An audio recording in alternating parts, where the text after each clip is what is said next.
podcast. This is Deborah the Judge radio podcast, all the way from Putnam County, Florida. Oh, look at this flash. I didn't even want this flash to be on, honey. I got to figure out how to get it on. Okay. Putnam County, Florida, in the northern central section of Florida. Now, I'm not going to be on very long because I'm just sitting here watching television, but I want to give you guys the breaking news. So while you guys are tuned in to P. Diddy and his sons been arrested, and 3 properties that they have that the feds or Homeland Security has raided, and to leave his property in a mess, okay? I didn't come on to talk about that. I just wanted to come on for a few minutes to talk about the GOAT, okay, which is the GOAT, the governor of all times here in Florida. Okay, so you guys know that they have been having some videos and stuff that come out to talk about squatters, okay? They got a lot of illegal immigrants that have been coming in New York, California, and all these different places, right? And there's one illegal immigrant that gets on YouTube or social media and is telling these squatters or these illegal immigrants how to squat.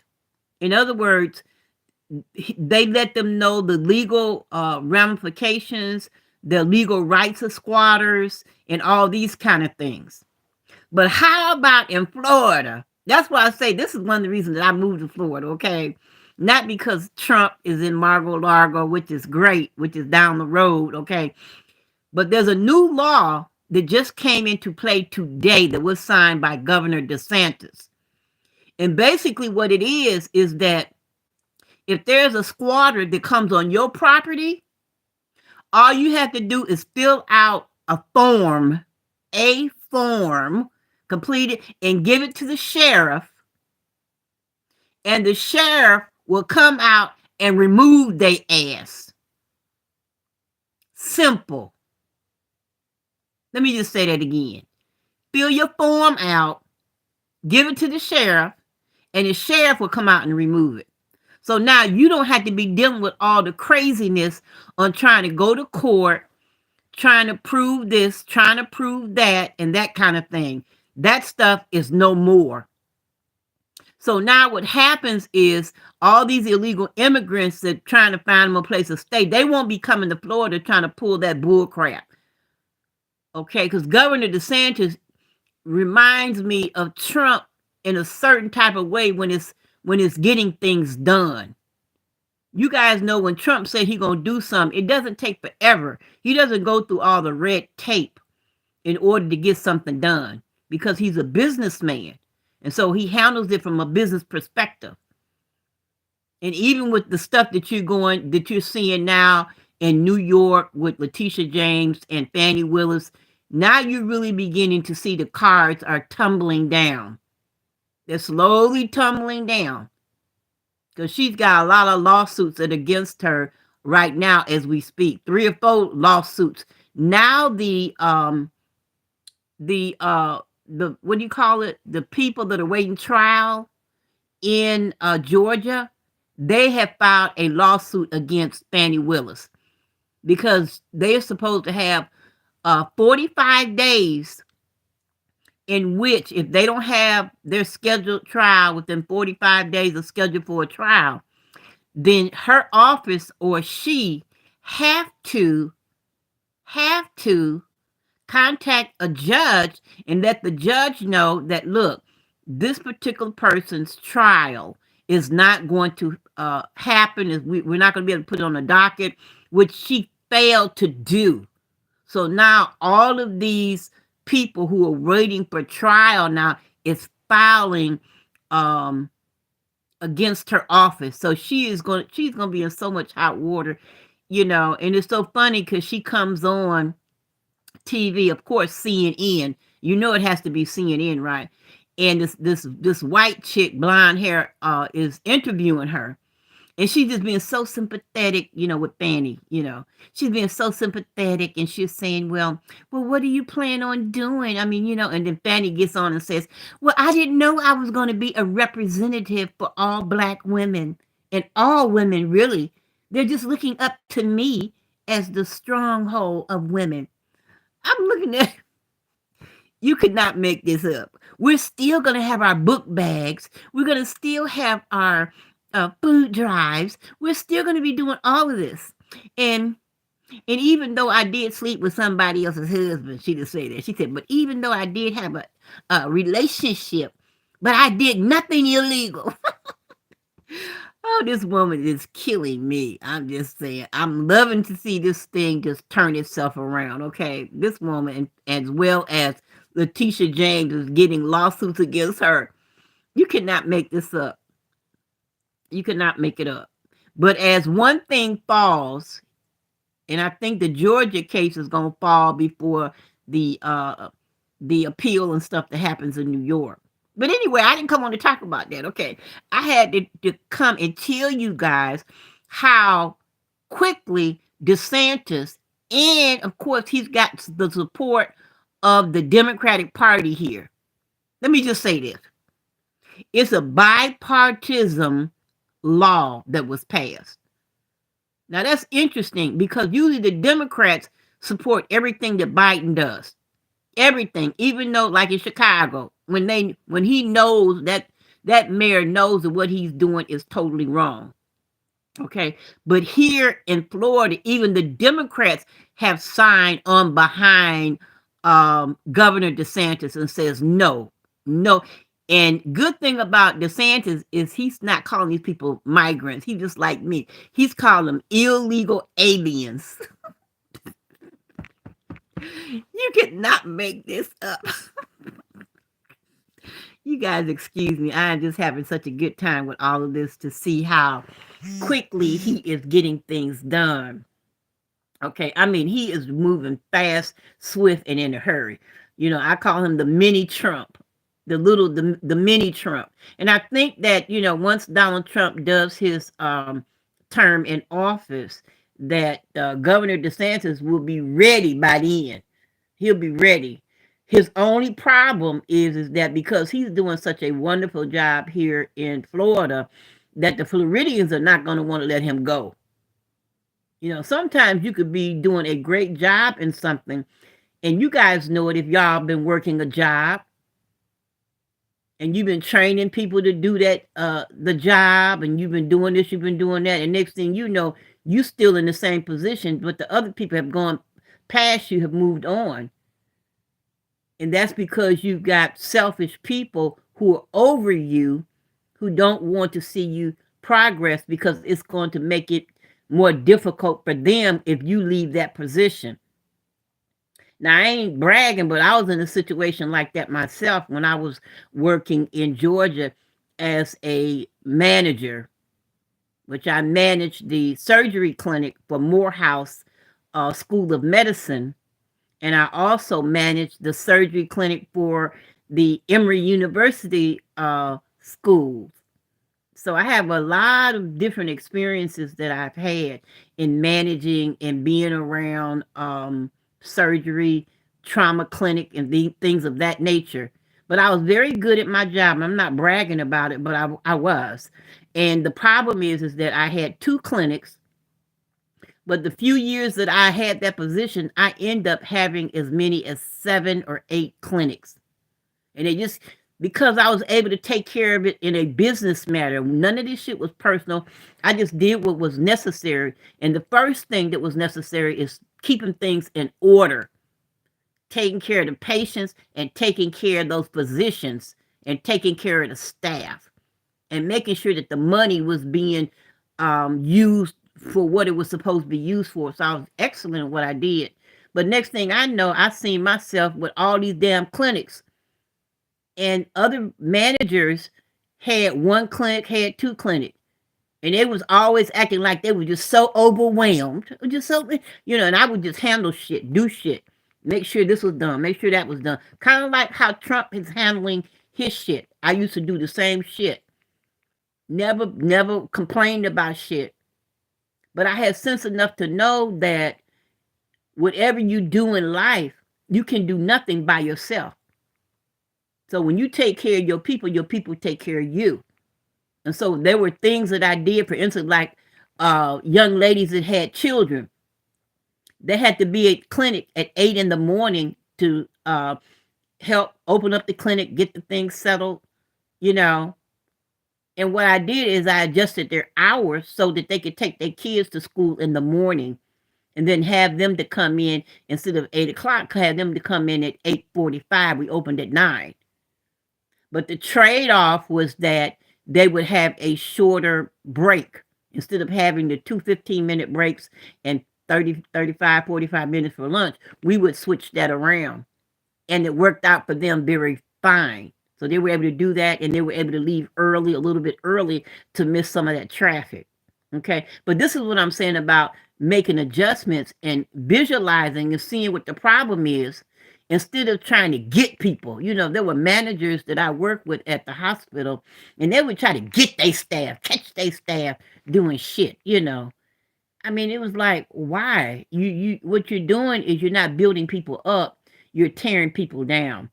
And if you tear people down, you're tearing yourself down, because the hole that you built for them is the hole you built for yourself. But anyway, let's get back to this DeSantis shit, okay? So basically, what has happened, for you guys that don't know, so this guy, this YouTuber who is an illegal immigrant, Hispanic, was sending out information to all the illegal immigrants that when you come and you, for instance, if you come to Chicago, you can stay in somebody's home. Let's say they are away for 2 weeks. When they come back, they turn the key, and your ass is in their house. So what they would have to do is they would try to put these people out, but instead the police would come and arrest them, and that was their home, and it would be nothing they can do about it at that time.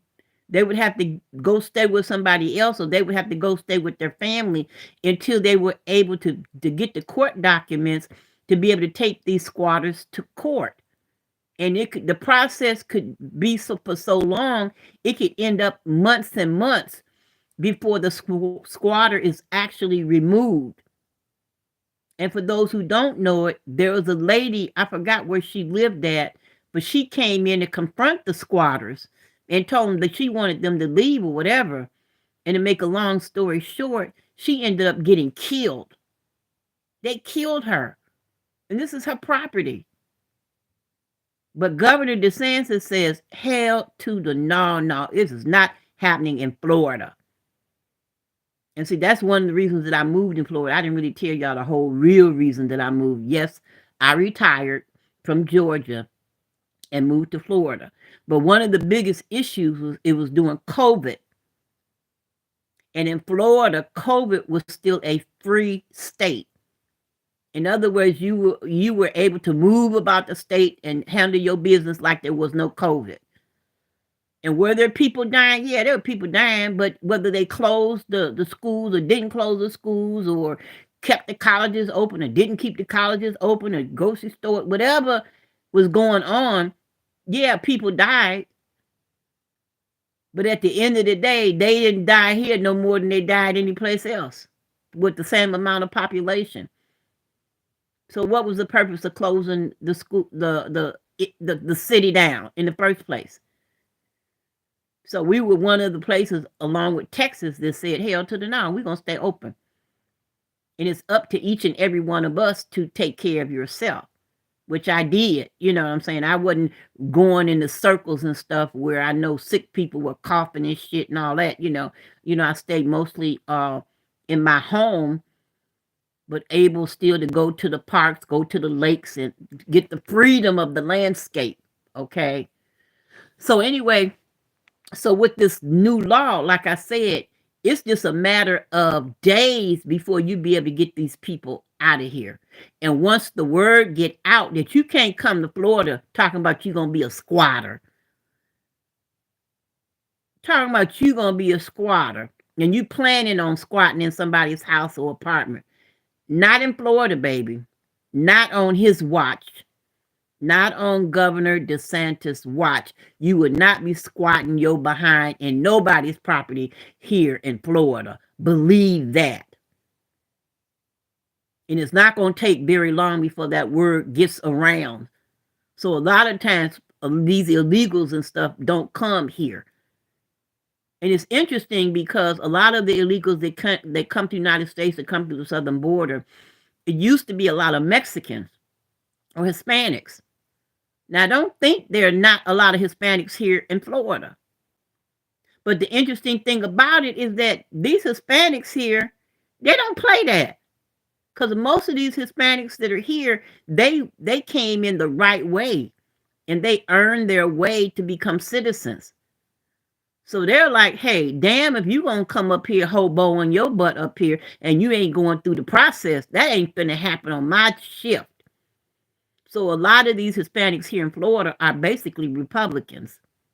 Like DeSantis, they Republicans. And there's a lot of people from Cuba that are have descendants that are here that are also Republican. The majority of people that are liberals are those, those white liberals, those white progressive liberals, and the blacks. Most of the majority of the blacks, okay? But you find more and more blacks are switching over to becoming conservatives. But this bill is pushed now by the Democrats and the Republicans have come together and says, hell to the no, we've had enough. And I know some people will say, well, you loving Governor DeSantis and, he doesn't like the woke community and he doesn't like the critical race theory, and I tell people this is that eventually they're going to be working something out. For people that don't know, they're still working things out in the school system to incorporate African American studies, etc., into the school system. And they, like I said, they're coming to some sort of understanding. And eventually they will be adding some things for history as far as what African Americans have done and what they've gone through, et cetera, et cetera.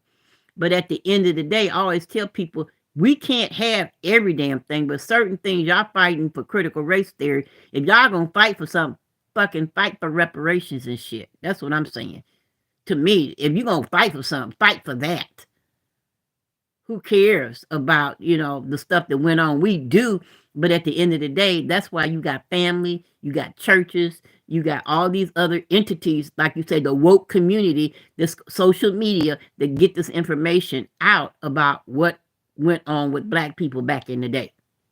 Okay? But at some point, we do have to move on. After I get my reparations, that is. But anyway, I'm getting ready to get out of here, you guys. But I just want y'all to know that it is not happening here in Florida. And kudos to Governor DeSantis for doing your thing.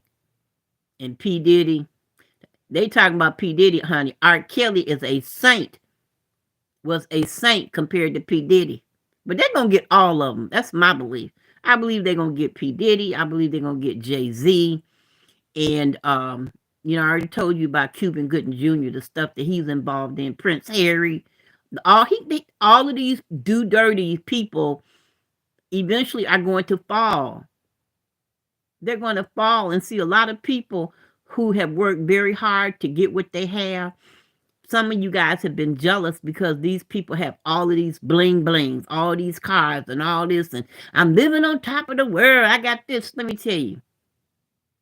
When you live like that and you rise to power in such a way, in a demonic way that P. Diddy and Jay-Z have done, I know some of y'all would get mad because y'all like Jay-Z. And I'm including Kanye too, because Kanye, he's a flip-flopper. One day he's a Christian, he got the Christian church, and next thing he got Illuminati shit, in his videos and stuff. You just can't trust these people at the end of the day. But all of these demonic. Beyonce, I know y'all mad. Y'all, the Beehive, don't be buzzing over here. You know Beyonce is a little witch and shit. The little witch. But anyway, I'm getting ready to get out of here. You guys take care. I just wanted to come on and tell y'all that, hey, we are so happy to have a governor like Governor DeSantis. In fact, after this election is over with, I think what I'm going to do is get connected with Governor DeSantis in some sort of way and maybe help with a campaign for next term for the next 4 years after Trump. I think that's what I might do because I ain't got shit else to do. You know, I told you about my dating and stuff. I done started dating and stuff like that. I got, a few guys and stuff trying to talk to me and shit like that. But we'll talk about that. It's hard. It's hard for a pimpist out here. You know what they say? It's hard for a pimp out here. Well, it's hard for a pimpest out here too in these YouTube social media streets getting involved. And I'm gonna tell you, I don't envy none of you people who are under 50 in trying to develop relationships. These are not the easiest time. Look at somebody just like my picture on my profile. But anyway, let me move this out the way. Okay. But I don't, hate anything that you young people got to deal with in trying to develop relationships because it's a whole new day out here. It's a whole new day. And I think when COVID hit, it really messed up a lot of communication because a lot of these people that's out here right now and communicating is through text. People don't even want to pick up the phone, of course, and call because, it was what we do. We text. I know that's what I do all the time. And that's what's interesting thing about the text is that you can read the text and you don't have to address the text. Well, usually if you call somebody, the person is usually not going to leave a message because they don't really want you to know that they call most of the time. But with text messages, when they text you, they text an information, and you're going to automatically know who that is that texts you. But it's a different way that people are dating now. People are hooking up really quick. Before, you wouldn't be sleeping with somebody for months. But now the way the young kids doing right now, they just like meeting somebody a few days, whatever. Next thing you know, they sleeping together. They screwing. I'm like, dang, didn't y'all just meet? you know. But hey, everybody gotta live their life. All I'm saying is that I'm gonna live mine to the fullest. At the end of the day, I'm gonna live mine to the fullest. I'm gonna try to treat people right. I don't agree with everybody's life, but you know what? I got to worry about what I'm doing because I got more time behind me than in front of me. And all I want to do is live my life, try to treat people right. And if I don't agree with what they're doing, if they're not personal to me, I just pray for them and keep on moving. No drama. Not any drama am I going to deal with at this day and time. Peace and one love. I got that white fingernail polish. That's Diddy mama had white fingernail polish too.